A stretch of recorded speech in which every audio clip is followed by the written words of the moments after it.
that you could get them fully bouncing. And I was like, what the hell? I was young then. I was like, Yeah, of what's course. age count in a fighting game? What is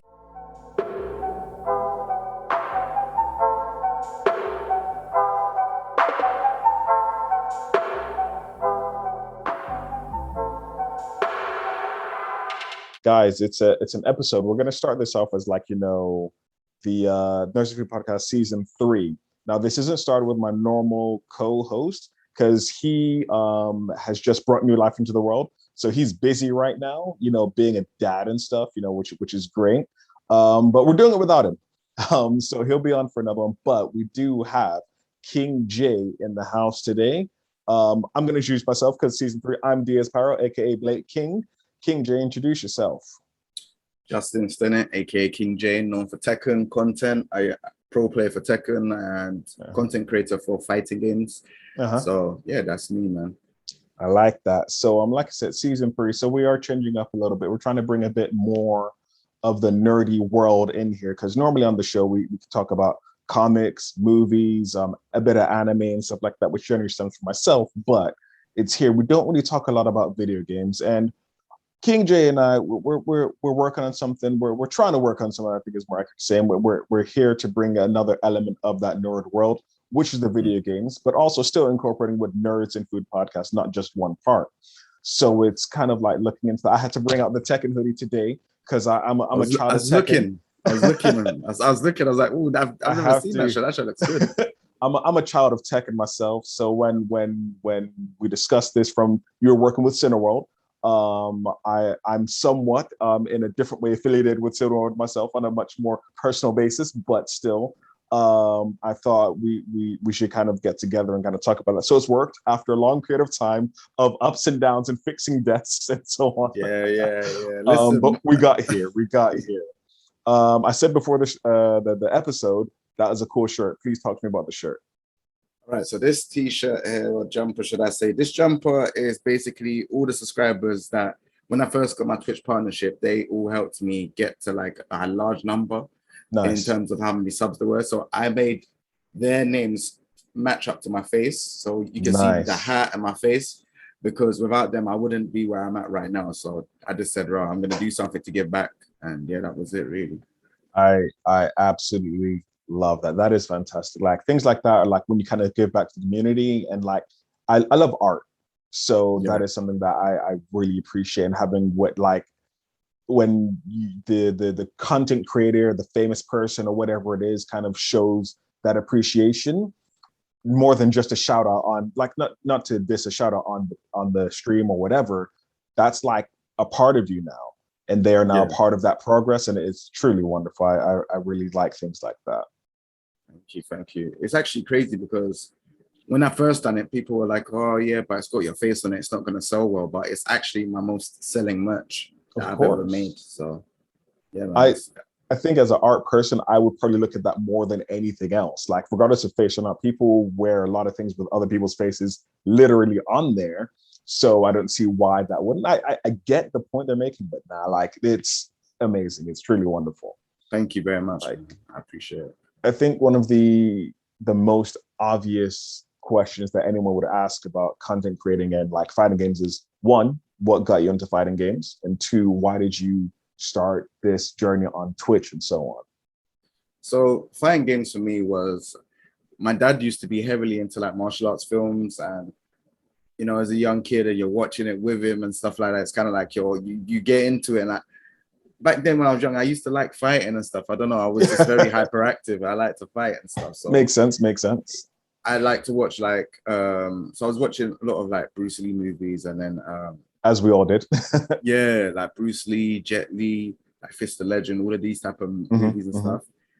And then like I was like, oh, I think my dad bought me the PS1, the brick one. Yeah. And Tekken, and obviously martial law represents Bruce Lee, kind of like a spin-off of Bruce Lee. Absolutely. And I was just in love with the character back then. So I'm just like, what? I could actually play a game and actually play Bruce Lee. Like, so anyways, now that's what kind of got me into it. And then kind of from there, like, the other Tekkens came out. I went to America one time, and there was another guy that done Taekwondo, and I used to do kickboxing. So it's kind of similar back then. So I was like, oh, I played Harung. And Mhm. even then, more love into it. And then I just, yeah, from then the rest was just history. I was just like, all right, cool, I'm gonna keep playing the game. And then I found out about the tournament element of fighting games. Mhm. And I thought I was the best amongst my friends. We used to do like money matches and stuff like that, or we would Of say course. loser goes and buys like food or stuff like that. And then like, yeah, like my friend was like, yeah, here's this tournament. I went there and I got my head bust. I lost bad. But then Yeah, it's like, oh no, this is really good. I wanna level up, and I just that kept on feeling is leveling up. wonderful. Yeah. Yes, so that's what got me into it, man. I hear that. No, I think I had a somewhat similar journey.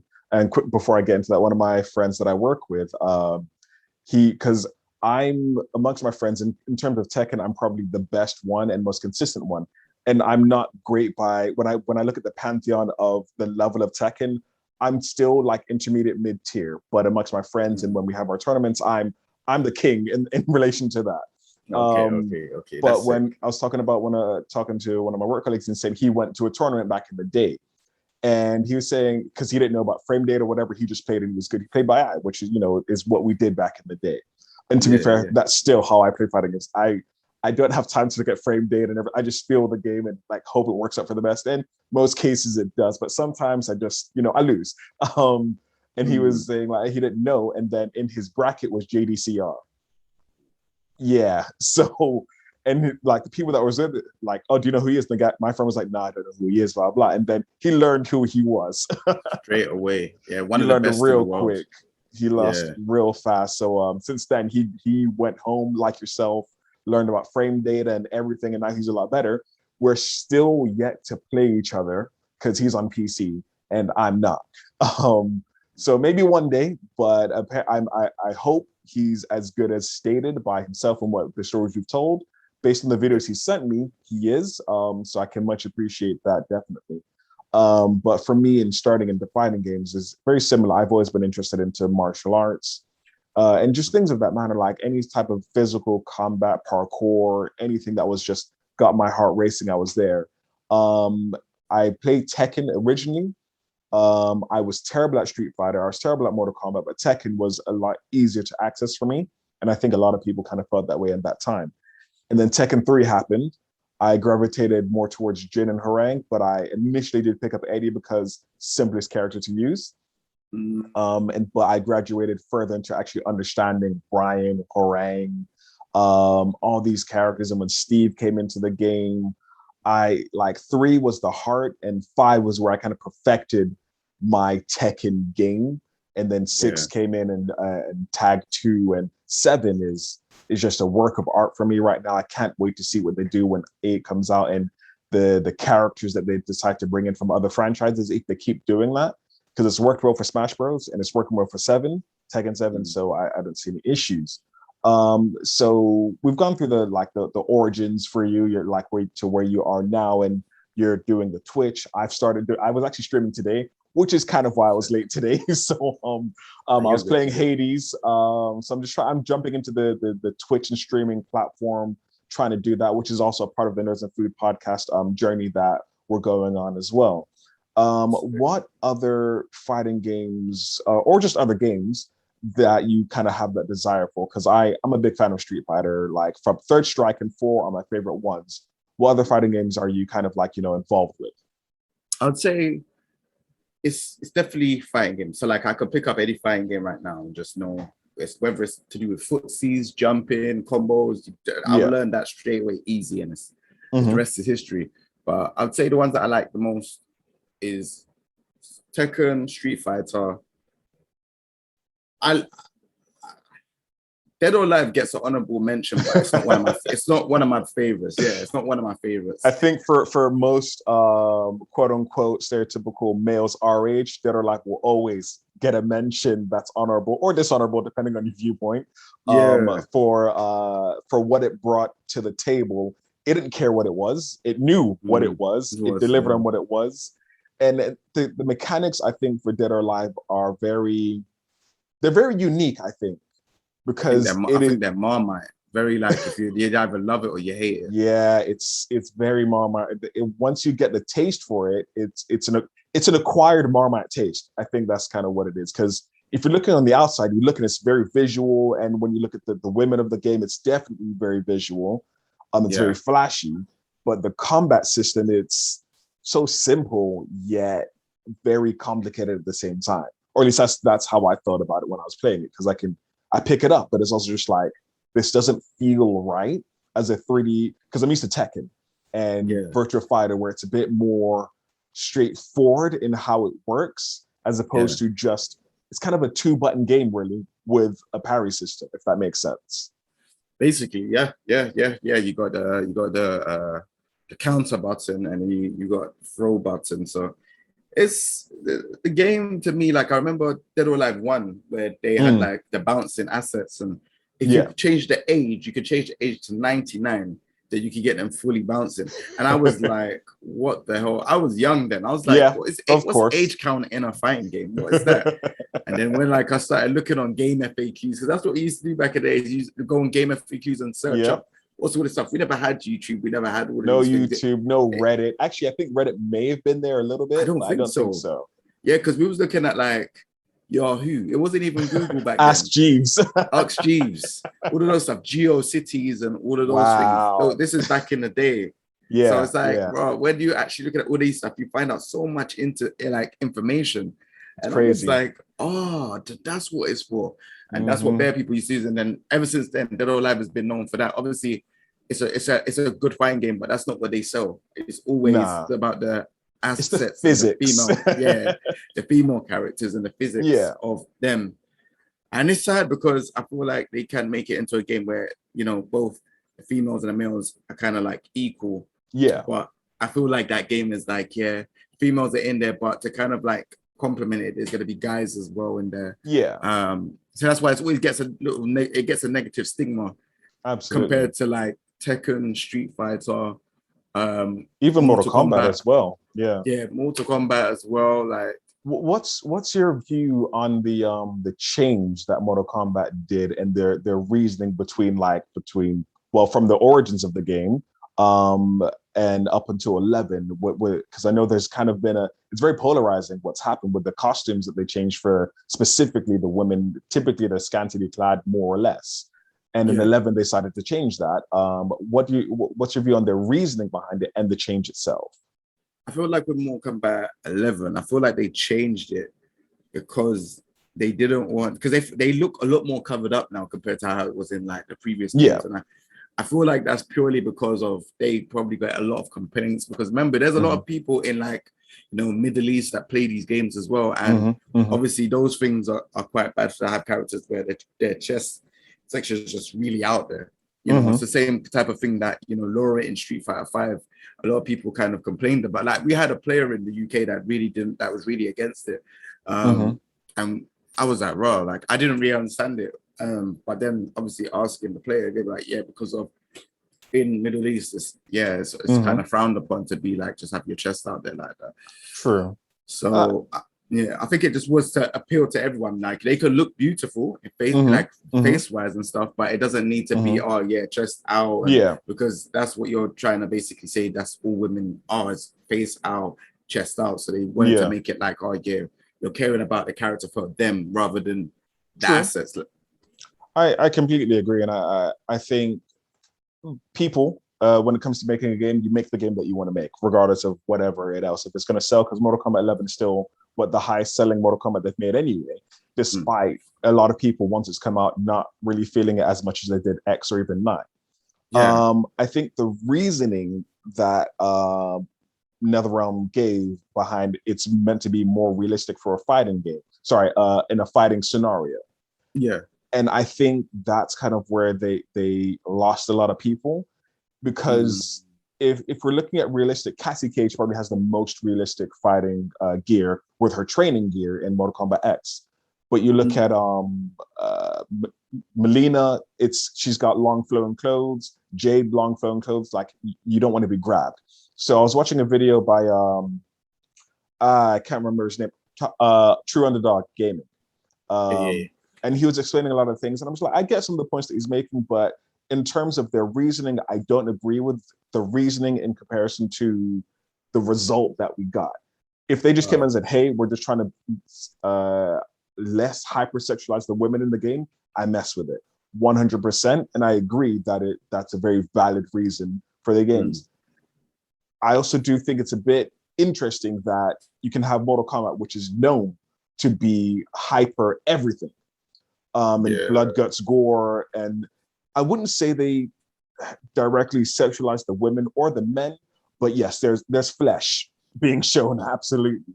So it is very interesting, their reasoning, but I still like the game. It looks beautiful, it plays well. I personally prefer X's gameplay because it's a lot more combo oriented, and I just like combos. But that was something that I know has been a hot topic, or at least was a hot topic, and it seems to be making a bit of a resurgence through those videos by True Underdog and a couple other people. I was just wondering your thought on that as someone who plays Tekken, which is a lot more conservative, I guess you could say, and a lot more realistic in terms of its clothing. So like, see now that you brought that part into the debate, it's good because I'm looking at it thinking the game is 18 plus, so it doesn't make sense to cover them up. And you are seeing fatalities where they're seeing their guts or their body just ripped apart. So it doesn't really make sense. Like if you're 18 plus game, you might as well just do it go all out. Yeah. So it doesn't make sense. But then again, I feel like it still bounces back to that whole Middle East thing, because even though the game is 18 plus, you're not seeing any like breasts and like parts like that. You're just seeing the characters and their insides getting ripped out. So that's why mainly it was an 18 plus game. Yeah. However, when you look at Sonya in all of these games, she's always wearing that white top and it's quite, you know what I'm saying? So I don't know. It's definitely a weird one. Tekken don't really have stuff like that, apart from like Katarina, Eliza. Because even like in Tekken Revolution, if you done the throw where she bites you, her breasts get bigger. But people didn't realize. I don't know if people realize that if she bites you, her breasts get bigger. I think they took that out of Tekken 7 though. I don't know. It wouldn't surprise me. It's not something that feels very heavy on the fan service, I think, and it doesn't really add anything to the game. I think if it adds to the overall vibe of the game, great. Like you've got Lee Chaolan, who's very much in terms of his endings a joke character, but even though in the main story he's pretty serious. So you have a lot of things. So in Tekken 5 endings, you had Lee Chaolan being the butler, or so, and Heihachi being the butler wearing what their sumo gear, and it was very funny and comical. So you do have kind of the flip side of things. So I can see what NetherRealms did, and Namco is wonderful when it has fun. So there's certain characters that can get away with things, and I think the hyper, not necessarily over. I don't know if I'm the right person to kind of state that, but definitely the hyper sexualization in terms of the clothing of the women, because I wouldn't say any of the women in Mortal Kombat are sexualized in that context, but definitely their clothing is very sexualized, if that makes sense. No, I definitely agree. I agree. No, definitely. I think it's good that they're doing that, and it reminds me of when Injustice, the first one, came out when it came out in the Middle East, it was changed to Heroes Among Us as opposed to Gods Among Us with its subtitle name. So I did find that very interesting because of how like the religious side of that kind of affected just the naming of the game, as opposed to like he's normally America and England might have a different name, or Europe just for a movie because of whatever reason. So it's just interesting that happened. So it's been happening for a while, and it's just different that this situation has now impacted the design of the game as opposed to the name. So it's something that I wanted to kind of pick your brain on as a pillar of the community. You see, with that title, I never really recognized it. But again, it comes down to the whole religion thing, man. I feel like again, Middle East plays a very strong part in terms of like just keeping everyone happy. I feel like the one thing that you don't want to do is make a game that, we have Tekken Master is from the Middle East. He's one of the players for Mortal Kombat. Very, very solid player. And there's a couple other guys that are around him that play the game as well. And they are, man, I just wouldn't want them to be alienated by anything that would make them upset. So it's like, all right, cool. We want to keep the title like this. However, we can change it in another region. And you see stuff like this Yeah. in some of the games. Like some stuff might be in, you know, the American version of games and they're not in the UK. Like, Yeah. you know, even if we go back and dive back into a little bit, like, you know, Sophitia, like she Mhm. had her own, she had a more revealing costume in Soul Blade. And Mhm. that was in the Mhm. Japanese version. But then in the other versions, you didn't get that. You didn't get it in the American one. And you didn't get it in Yeah. the UK one. Yeah. So there's always things like that, you know, they try to twist it and kind of have fun. But it's like, oh, if we know that this region ain't going to like it or it's going to be upset or they might get fined for it, they're like, all right, look, let's Yeah. stay away from that. Like with So, yeah. Australia, they have a lot of censorship on games when it comes to being Mhm. imported as well. And that reminds me, with the costume, they changed Cammy's intro, I think, in Street Fighter V from one of the original ones. And you had like in Overwatch, one of the poses that Tracer had was changed because it just showed her back. And it's just like, okay, I find these things interesting. I think sometimes there's certain things that I personally find overboard, but I also grew up in a very different age, Yeah, where same. it was being different was the thing. So whether that difference was Mortal Kombat basically created the ESRB for Yeah. America, like, so they broke that mold and made the ratings that we have now for video games at the very least be a thing. So my eyes are probably a bit more desensitized to certain images in terms Yeah. of video games at the very least. And growing up, like seeing certain movies or whatever that had an age 15 or whatever, I think that might be part of why I say, well, actually, it's just there, it exists. It's not sexualized, it is just what it is, whether that's a topless man or in Cammy's case, it was she was wearing, it was her legs and her costume barely covered her butt. That is one of those things, and the pose kind of had the intro. So I get the point, but it's just one of those people sometimes should understand the difference between sexualization and this is how this person introduces themselves or whatever the situation is. But again, it's very individual. I think that's kind of very important to remember. And I don't think there's any right or wrong thing. It's just an understanding and making sure that you appreciate everyone's point of view, but still decide to do what you want to do. Once you're not offending people, I think it's kind of the most important thing once you come from a place of understanding, I think. Yeah. No, I agree, man. I feel like also as well, like, I think Fortnite changed her costume from what it was because she's featured in Fortnite. And I'm like, okay. And even like, Guile looks different. Guile's got a stubble. Guile, I don't know. Guile in Fortnite looks rigged. He looks like a cosplay version of Guile. Yeah, and it's very, very, Cammy looks like Cammy for the most part. But Guile looks like if someone was in real life that cosplayed and then that person made a digital image of himself. That's what it looks like. It really threw me off. I was like, oh, this isn't, because I don't play Fortnite, but I appreciate the amount of crossovers that they do. And I was like, this, okay, all right, this isn't right. But it's here now. Yeah, it really, really threw me off. It's the stubble for me that threw me off. I was like, what? It's like they gave him the Ryu from Third Strike stubble as well. I was like, okay, all right, I see what you guys are doing. with Street Fighter now, and I think Street Fighter V is now officially done up until Luke comes out. Speaking of Guile, what's your view on Luke?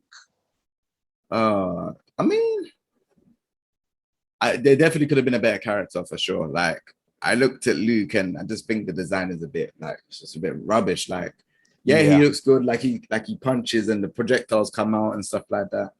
But it just looks like a Superman or a super character. And like, even like the V type of tattoo that he has, because he has like the tattoo with the V and stuff. Yeah.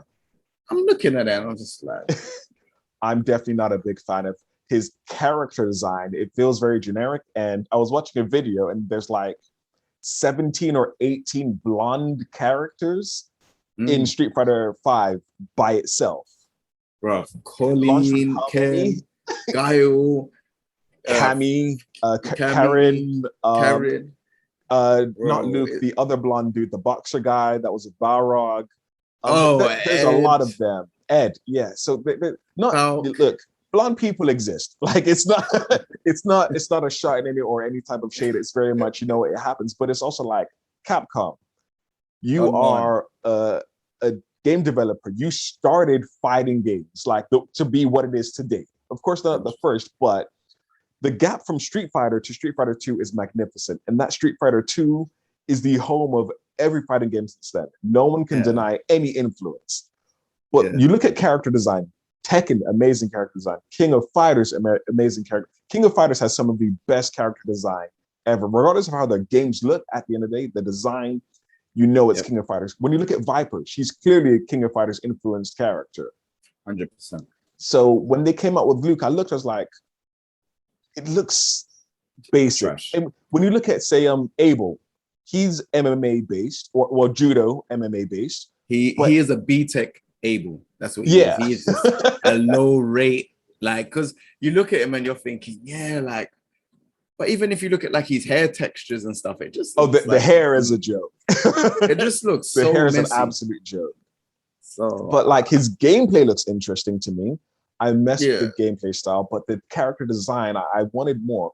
Like, and they say that he's the future of Street Fighter. They're getting Street Fighter 6, and I'm just like, that doesn't look like a good future to me. Exactly. Like, for me, I'm just thinking, okay, all right. The last time you tried the blonde guy with Alex, it didn't work out so well for you until the third iteration.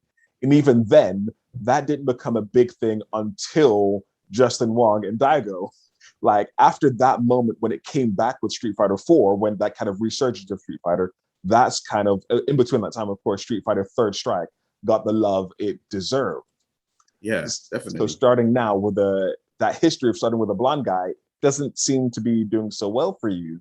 And using this as the turn up, and the review that Luke has gotten so far is not the best review you could have for the introduction. Maybe when he comes out and his alternate outfits, it might adjust, but what do you think his play in the story is going to be? You know, I'm so confused on like the way how the trailer was, because he's like, he's meant to be the future of Street Fighter. Mm-hmm. And he's beating up Ryu. So I know there's something. I know there's another Alex Ryu type of thing. Obviously in Third Strike, Ryu wasn't the main character, it was Alex. So obviously in Street Fighter 6, you're probably going to get this character now, and he's probably going to be the main character. And I don't know. It just seems to be, because remember, he most of the time in these trailers, they're always beating up someone that's either in a story with them or something. Yeah. I can't really put my finger on what his role is, other than he's like kind of like the young flame. Same with Alex in this one. Alex is the young flame to not Alpha 3, the Third Strike. Yeah. I feel like he is the young flame to Street Fighter 6. Yeah. Or whatever they decide to do. Yeah. But again, the design and everything, like the projectiles, and I might even need to watch the trailer again after this and just kind of remember, because it's not memorable.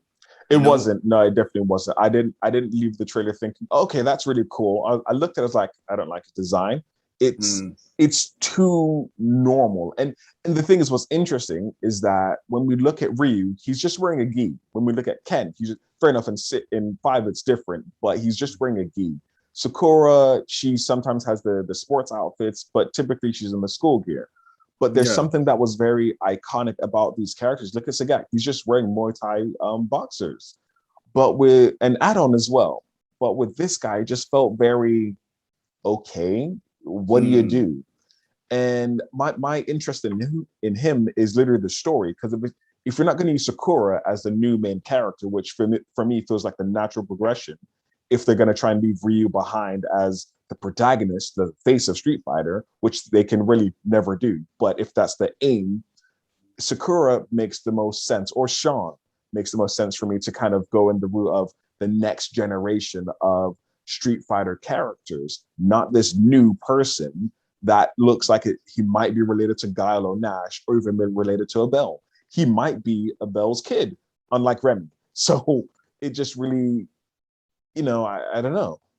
To be fair, I definitely feel like the design is just not. There's so much other designs. Like, if you like think of it like this, if you like, if it was like a quick fire, like let me see the character very quickly, and Oro is his own design. Oro looks amazing. So unique. Even though like he's just wearing one little thing, that Oro's Oro Akira, her to have like either this kind of, she usually has the helmet costume or the ones with the gloves, that's her. Like there's so many other, like Gil, half of his body's one color, the other colors there's that another. iconic designs they've got. Right. If not iconic, memorable at the very least. Yeah. Like what are you going to say with this character? He has a V on his chest that's got a tattoo, and his hair is messy. His hair it's a problem. His hair is when he comes out, his alternate costumes need to fix that hair because it is not looking good. He needs like some better VO5 or whatever it is, or something, some good cream or whatever. Whoever saw them that hair conditioning, boy, they were on the back streets, boy. They were just trying to get rid of it. Yeah, definitely. He was somewhere. They saw him in the army or something. I don't know, but it just didn't. It didn't sit well. You know, it didn't have enough volume in there. It's just kind of messed up. But no, I'm very interested in terms of the story, but his gameplay and his design, not so much for me. I will wait for that. I haven't even played Street Fighter 5 in a very long time. But I'm interested in looking at Akira and Aura because I was playing Third Strike not too long ago, and Aura's amazing. And that was after I'd seen Aura in 5, and I was like, I love how they adjusted Aura from Third Strike to being the combo beast that he is now. He had combos in Third Strike, but in this game, they said, let's make him the master that the story tells us that he is. Like, he and Akuma and Gen are like the top tier people that you fight. And the fact is, in the story, I didn't really feel that in Third Strike, but in this game, even though like I love the aspect of him like tying up his arm in Third Strike to show like how powerful it is, they brought out the arm, and now you see more how powerful he is with the moves that he's got, and I completely mess with it. Yeah, no, for sure. You need to try it out, man. Like, even in Super, like where he just kind of just comes up and there's that big beam, and it's mad fast. It's got bro. It looks so good. And my boy did that against me. Now I was doing the parry on it, and like in Third Strike, it's a wonderful feeling. Like, it's definitely great. I'll get back into it. And I've been playing tech. I haven't played a lot of fighting games recently because I've been playing like a lot of Hades because I'm really enjoying that game. I'm getting into roguelites a lot, and that game. I like Greek mythology anyway, and Roman mythology and things of that matter. So I've just been diving so much. That's what I was streaming earlier. So it's been fun, but like I think fighting games are always my first love. They're the reasons why I play fighting games. They're the reason why I got into gaming as it is. Like from not being able to play anything in Mortal Kombat and Street Fighter, then like I said, getting into Tekken, and then diving into other things like Garou, KOF, and everything. Like if it's a fighting game, I'm gonna play it. Like Guilty Gear Strive is a wonderful game. I'm not good at Guilty Gear, but I love playing it. So that's kind of where I am with that one. Same. I like Guilty Gear. I play Potemkin in that game. That game is so easy for people to get involved in, but I still feel like people are complaining about it, and I'm like, the only thing I complain about is So Bad Guy being so good. He is. I think So Bad Guy suffers from the same thing that Scorpion suffers. You're the face of this game. Even though technically Scorpion's not the main character, that's Liu Kang. Yeah. But Scorpion is the face of MK. So they get the best things ever. And like Soul he has any and everything. Exactly. And then it's just waits for you to either get counter hit and then you're dead. Yeah, he's that one touch guy. Like, but Strive for me is a really good game because it strips away a lot of things and it allows more access for me. And I use I can't remember her name now, but the new chick. Giovanna. I use her because she's so straightforward and simple. She plays like a Third Strike character, like 3-hit combos, 4 or 5-hit combos. But if you know what you're doing, you get more in depth, and you can use the Roman councils to. She just fits so well into my gaming pocket. And I always wanted to pick up Eddie, and I used to use him a little bit in Double X, but I just couldn't get good with him. So I'm waiting for a new. Hopefully they bring in Jam and Slayer, and I'm good to go. I need that. And Testament, those 3 characters, Jam, Slayer, and Testament, and I'll be happy. But that's probably not going to be down to like season 2 or 3. But we'll see. How do you think the game is doing so far? Personally? How do I think in terms of enjoyment for me personally? In terms of enjoyment and just in terms of like, people talking about the game, because I feel like people still talk about the game. You got NaF that's doing tournaments. You got loads of different other people that are doing tournaments. Yeah. KizzyK's still making content for the game and stuff like that as well. Like I feel like the game is good, but I Yeah, do feel like there's something missing with this game. I can't put my finger on it. Like I love it, but it definitely feels like there's something missing. I think people have an issue with Strive against Exard because people really liked Exard. Like And that was difficult. it's like going from Mortal Kombat X to Mortal Kombat 11. They're Yeah, both yeah. very good games in their own rights. And Mortal Kombat 11 really simplified things in comparison to X. And Strive definitely simplified things from Exard. It's become a lot more accessible for the new person. And I'm never gonna say, oh, that's really bad. Because being accessible means you make more money, meaning we get more games. Typically. Yeah. So I think in terms of that, I'm a big fan of the accessibility. And as someone who was never, for me, really good at Guilty Gear games, I had my moments of like a month being really good, and then it would just die out. So I think for Strive, it's been a lot more accessible and easier to play for me. And definitely in terms of the community, a lot of people still love that game. It's good. It looks fantastic. The music is really good. So I think there's still a lot of tournaments going on. There's still a lot of people playing the game. It's still doing really well in its sales. So I think a lot of people are looking at it and thinking, oh, it's not doing too well, when it is, because they are in their bubble and looking at their friends saying, I don't really like it. Let's go back to play Dragon Ball. You know what I mean? Yeah. No, I fully hear you still. It makes a lot of sense. Yeah, no, I echo that, man. I feel like the game is really fun. I just feel like sometimes FGC people sometimes like to pick on things.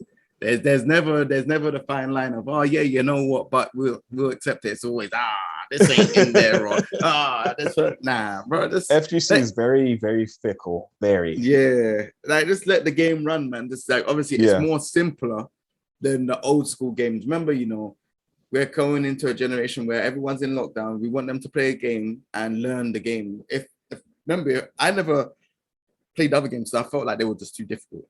Okay. And I could have jumped in them properly. I'm talking about at the high level though, like because I remember I could play Guilty Gear, like Double X, but I'm talking about at the high level. I can play with my boys. but that's how I feel about Tekken. For me, like I said, I grew up on Tekken. That has been my thing from day one. So I got really good sitting at home in the lab or just doing time attack or because that's all you had because there was no internet. You just had to sit at home playing it. So I got good at that. But then you go into the wider world and it's like, okay, cool. To this day, amongst the people that I play with, I'm still like top 3, top 5. But I also realize there's this wider world of the internet. And I would say I win 70 to 80% of the games that I play of my skill level. Okay, but there is that other percentage of people who are just going to win. Like they can get perfects on me whenever they want kind of win. I know my levels. I know where I am. It definitely makes sense. I feel like when it comes to Tekken is kind of stripped down from the other games. Because before, when you used to get rushed down and stuff, you could move out very quickly. You could move away, move in. Whereas Tekken 7 is more like, if you keep on doing down forward ones or moves, you can kind of lock them down and keep them there. And I think a lot of the tournament players, including myself, we're like, it's a bit hard to kind of like get out of the situation. But this also makes it easier for more other players to come into the game. Whereas if it was Tekken 5 and man just Korean backdashing, I don't know how anyone's going to be able to get close. And I'm just going to be the levels were bigger. Unless you've got an infinity stage, the levels were significantly bigger on 5. They kind of slimmed down in 4 and 6. Tag had a balance, but 7's levels are pretty condensed. But I think that's good. And I appreciate that as opposed to, say, Injustice, which the levels are the size of a field. And there's just a lot of long range. And I love the Injustice games. Injustice 2 is a fundamentally fantastic game that blends footsies and combos really well. But the problem with it, as everyone in FGC knows, is that the long range keep away game in that is too strong because the levels are so big and like 90% of that cast is good at keep away. And that just ruins the fun for me. I want to be able to just kind of do what I want. I main Black Canary in Injustice 2. Against keep away, she ain't doing nothing. So it's like Black Canary and Robin were my best characters in that game. they're not long range in any way, shape, or form. So that fun element for me is taken away when I'm up against a Superman or a Captain Cold or Deadshot for that matter. It is not fun doing that. Yeah. Now that makes sense. Though I just think like these games, they just kind of just slimmed it down so that everyone could kind of get involved and have fun in the game. So I feel like people complain, like I said, FGC complain about a lot of things, but it's like if you want to play the old school games, just stick to the old school games. Yeah, like if you're Melee's been going on for how long? Right, because they said, "Oh, we like this game and we don't want to change." So if that can be the same thing for Third Strike. Third Strike, that game is so old, still going and but it's never been the same for any of the fighting games. You don't see people playing Soul Calibur 3 or playing Tekken 5. They just want to play the latest one and still complain about the latest one. And I feel like Guilty Gear kind of falls into that bracket because obviously we had rollback on Guilty Gear Double X, but it's like, oh yeah, well, that's an old game. We want to play the latest. I think with Tekken and Soul Calibur, not so much Guilty, but definitely they had a slow progression of change. Tekken, really and truly, as far as I'm concerned, hasn't changed its fundamental format. The moves that they have are typically the same with updated graphics and more fluidity, and the combo system is more or less the same. It's always been about juggles. How you do the juggles is different. Like, I think the biggest change you got is from 6 to 7. Like that is the biggest change because the moves changed and the properties changed. So that was the difference. Whereas I think games like say Street Fighter, they're still the same. But Guilty Gear move sets change a lot, at least in my experience, in their games and how they work game to game.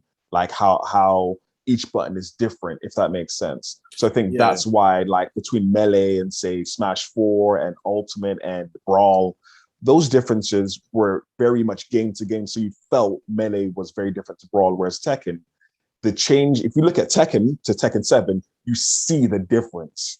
Whereas if you're going from 1, 2, 3, there's only small changes in between of those games.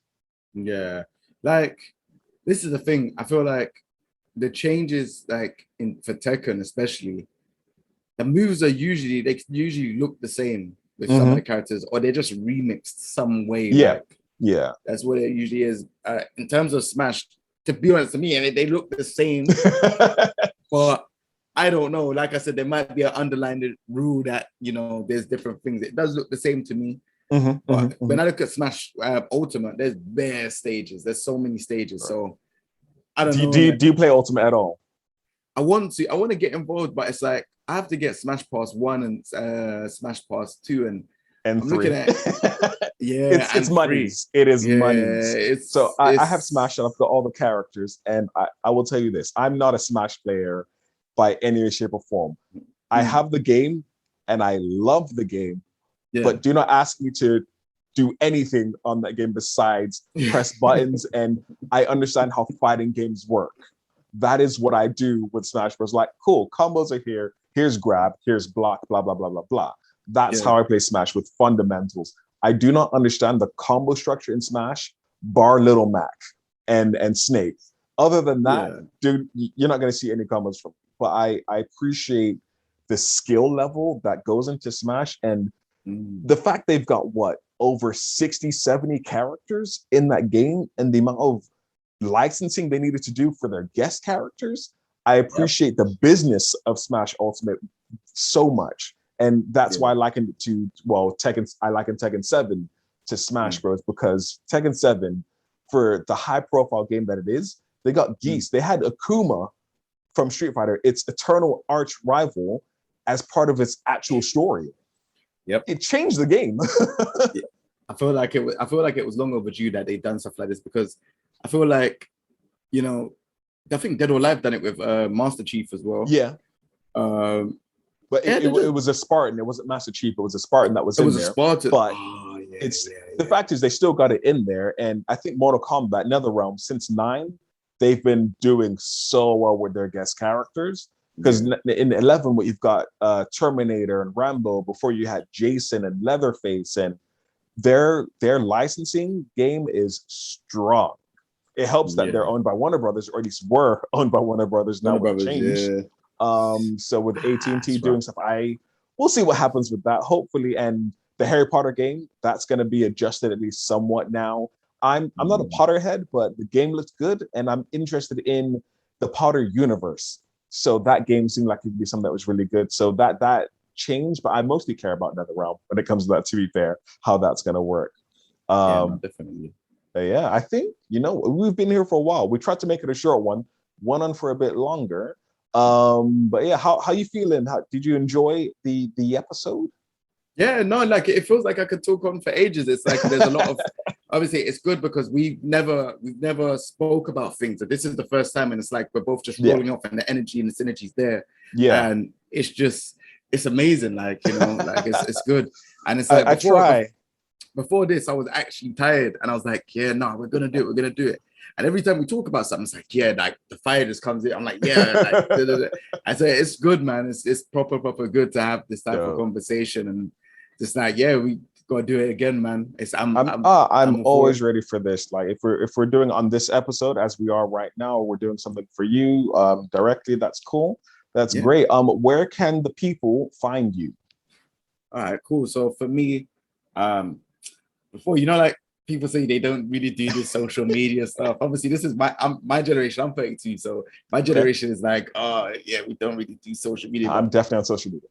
yeah, you definitely Definitely. have to be on to do what's going. So what I wanted to do, I wanted to stream. So first Yeah. off, Twitch is twitch.tv/KingJae, Twitter KingJaeELDN, YouTube KingJaeTV. Mhm. I've got Instagram and TikTok, which is both KingJaeLDN.